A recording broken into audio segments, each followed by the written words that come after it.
उपमुख्यमंत्री एकनाथ शिंदे यांनी बैठक बोलवलेली आहे। स्थानिक स्वराज्य संस्थांच्या निवडणुकीसंदर्भात बैठक बोलवलेली आहे। रविवारी ठाण्यातील हॉटेल टिपटॉप मध्ये बैठकीचं आयोजन करण्यात आले। शिवसेनेचे सर्व मंत्री, आमदार आणि खासदार या बैठकीला उपस्थित राहणार आहेत। मुख्यमंत्री देवेंद्र फडणवीस यांच्यानंतर आता एकनाथ शिंदे सुद्धा ॲक्शन मोडवर आल्याचं दिसतंय। प्रतिनिधी निखिल चव्हाण आपल्याशी जोडले गेलेले आहेत। निखिल, देवेंद्र फडणवीस यांच्यानंतर आता एकनाथ शिंदे सुद्धा ॲक्शन मोडवर आल्याचं दिसतंय।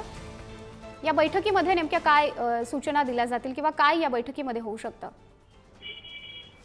नक्कीच माधुरी, आपण पाहिलं तर आगामी स्थानिक स्वराज्य संस्थांच्या निवडणुकीच्या पार्श्वभूमीवरती प्रत्येक पक्ष हा आता ऍक्टिव्ह मोडवरती आलेला असताना देवेंद्र फडणवीस यांच्या मागोमाग आता उपमुख्यमंत्री एकनाथ शिंदे हे देखील ऍक्टिव्ह मोडवरती आलेले असून आपली संघटनात्मक जी बांधणी आहे आणि त्यासोबतच स्थानिक लेवलवरती ज्या काही चर्चा आहेत त्यांना पाहता एक मीटिंग आहे ती आयोजित करण्यात आलेली आहे। रविवारी ही ठाण्याच्या टिपटॉप प्लाझा येथे दुपारी 12 वाजता बैठक होणार आहे। यावेळी शिवसेनेचे मंत्री, आमदार, खासदार यांना देखील उपस्थित राहण्यास सांगितलेले असून प्रमुख नेते आणि त्यासोबतच प्रमुख नेत्यांसोबत पदाधिकारी यांना देखील आमंत्रित करण्यात आलेलं आहे। आणि याच वेळी संपूर्णपणे स्थानिक स्वराज्य संस्था निवडणुकीच्या पार्श्वभूमीवरती महाराष्ट्रातील एकूण प्रत्येक महापालिकेचा जो आढावा आहे तो या ठिकाणी घेण्यात येईल आणि याच अनुषंगाने प्रत्येकावरची जबाबदारी आहे ती देखील वाटून देण्यात येईल। त्यामुळे ही महत्त्वाची बैठक अशी म्हटली जाते। रविवारी या बैठकीमध्ये आता कुठल्या नेत्यावरती त्यासोबतच आमदार, खासदारांवरती प्रत्येक महापालिका निहाय काय जबाबदारी येते हे देखील पाहणं तेवढंच महत्त्वाचं ठरणार आहे।